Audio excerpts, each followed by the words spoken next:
do I know who's the right hire?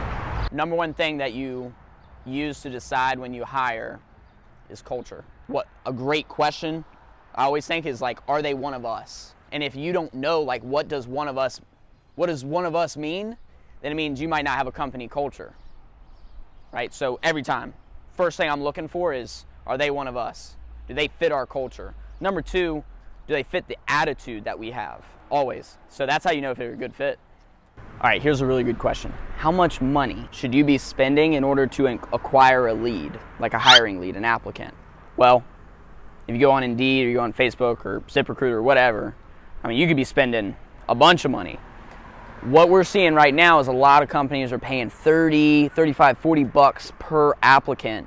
That's way too high. Your goal should be able to get that cost between $5 and $10. $5 and $10 per applicant, and I would feel good about that. If you ever get it lower than 5, then put a bunch more money into it because it's worth it.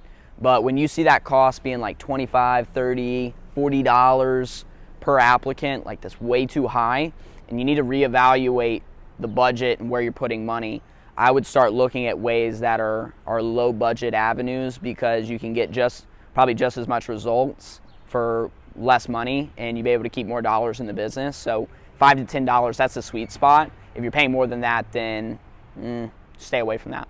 Look, when you're putting together the game plan, right? I talk about the playbook for recruitment. Where are you gonna find these people, right? That's the biggest question everybody always asks. Winston, where do I find people? Like, how do I get guys that are like real people that aren't gonna just no-show?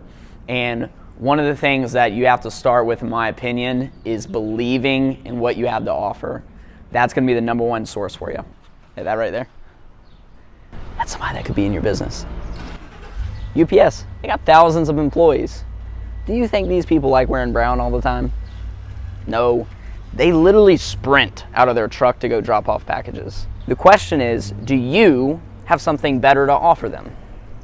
They're gonna work at UPS, they're gonna work at FedEx, they're gonna work at Amazon, because those bigger corporations can pay them more money and they have more stability for them. So then if that's their competitive advantage, what's yours? All right, look, you're trying to figure out where to find people. They're all in your backyard. All right, look, you got a Dick's Sporting Goods right here. You got Planet Fitness over there. All right, here's what you do.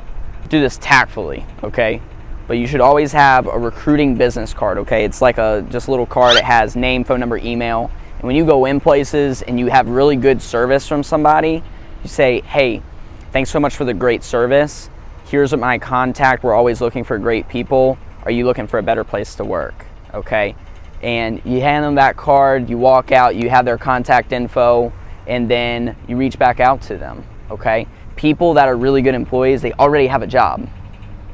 You're usually not unemployed, all right? People that work at a gym, all right? If you go to the gym, even if you don't go to the gym, I'll give you a super good recruiting tip. Go to the gym, okay? You don't have to be there for an hour. Go in, go to the locker room, put on your workout clothes, do something for 5 minutes, go back over to the locker room, change, grab your stuff, and leave. Be there for 20 minutes, right? If you meet somebody every single day that could potentially be, a mover, driver in your business, you're never gonna be out of contacts. You're never gonna be out of people that you can call on, that you can say, hey, we're hiring. Are you able to work part-time? Are you able to work full-time? Hey, whatever the situation is, always keep a full pipeline, and that will help you sustain and grow and scale up. All right, check this out.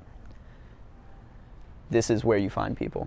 See, when I'm in my community and I'm in my market and I see other companies that have their employees out driving box trucks, doing other jobs, things that would relate to our industry, that should be a light bulb in your head.